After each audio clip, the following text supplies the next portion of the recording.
बात करेंगे students problem on derivation of formula for the centripetal force and the centrifugal force. हमारे पास statement कुछ इस तरह से है प्रॉब्लम की स्टूडेंट्स के a stone of mass 100 grams is attached to a string of 1 meter length. The stone is rotating in a circle with a speed of 5 meters per second. Find the tension in the string.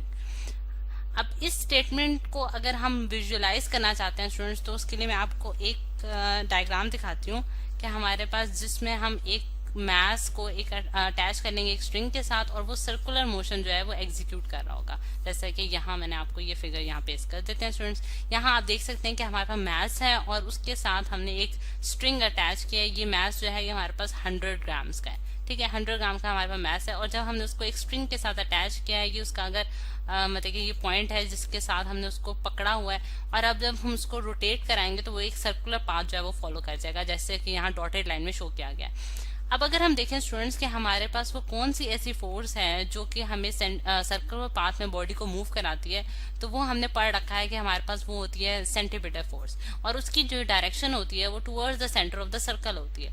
यानी कि एक ऐसी force जो कि हमेशा centre of the circle की तरफ act करती है। जब बॉडी कोई सर्कुलर पाथ फॉलो कर रही होती है वो हमारे पास सेंट्रीपिटल फोर्स कहलाती है और इस फोर्स के रिएक्शन में जो फोर्स होती है वो हमारे पास सेंट्रीफ्यूगल फोर्स होती है और वो अवे फ्रॉम द सेंटर जो है वो उसकी डायरेक्शन होती है।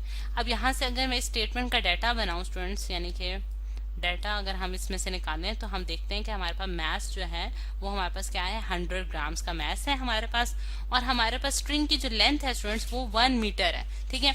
अगर हमारे पास स्ट्रिंग की लेंथ जो है वो 1 मीटर है तो हम देख सकते हैं कि सेंटर से उस मैस तक का जो डिस्टेंस है वो एल से डिनोट किया गया है जो कि 1 मीटर है और वो हमारे पास यहाँ रेडियस के बराबर आ रहा है। यानी कि रेडियस के बराबर कैसे आ रहा है स्टूडेंट्स के हमारे पास सेंटर से सर्कमफ्रेंस तक का डिस्टेंस जो होता है वो भी 1 मीटर का है। तो इस वजह से हमने कहा है कि हमारे पास ये रेडियस के बराबर है जो कि लेंथ ऑफ द स्ट्रिंग है बेसिकली, ठीक। फिर उसके बाद हम देखते हैं कि जिस स्पीड के साथ ये मैस रोटेट कर रहा है यानी कि सर्कुलर पाथ फॉलो कर रहा है वो हमारे पास जो उसकी जो स्पीड है स्टूडेंट्स वो 5 मीटर पर सेकंड है, ठीक। और हमने क्या फाइंड आउट करना है students, tension in the string find out करना है।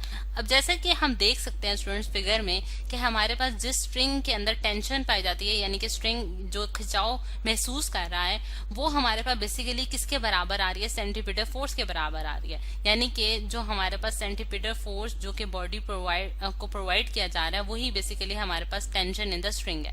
और सेंट्रीपिटल फोर्स का स्टूडेंट्स हम फॉर्मूला पढ़ चुके हैं, सोल्यूशन में हम वो फॉर्मूला लिख देंगे। यानी कि इस प्रॉब्लम के सोल्यूशन में हम देखते हैं कि हमारे पास जो टेंशन है वो एफ के बराबर आई है और एफ हमारे पास सेंट्रीपिटल फोर्स है और उसका फॉर्मूला होता है mv² डिवाइडेड बाय r। अब फॉर्मूला में वैल्यूज पुट करने से पहले स्टूडेंट्स आपने ये देखना है कि आपके पास जो डाटा गिवन है उसमें सारी क्वांटिटीज आइदर ऐसा यूनिट में है या नहीं।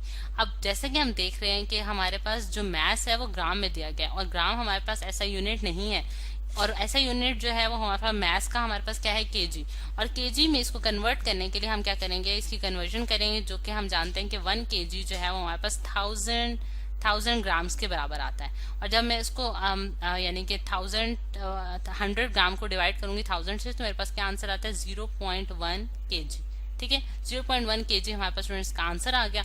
अब 0.1 हम इसमें पुट करेंगे, 0.1 मैस है हमारे पास और वेलोसिटी हमें क्योंकि मीटर पर सेकंड में दी गई है जो कि हमारे पास ऐसे यूनिट है तो हमारे पास 5 का स्क्वायर करेंगे हम, ठीक है। ये पूरी मतलब कि इसका आप यहाँ से स्क्वायर कर लेंगे और डिवाइडेड बाय द रेडियस जो है वो हमारे पास 1 मीटर है। तो आप देख सकते हैं कि हम 0.1 को मल्टीप्लाई करेंगे 5 5 25 हो जाएगा जब हमने उसका स्क्वायर कर लिया और डिवाइडेड बाय 1।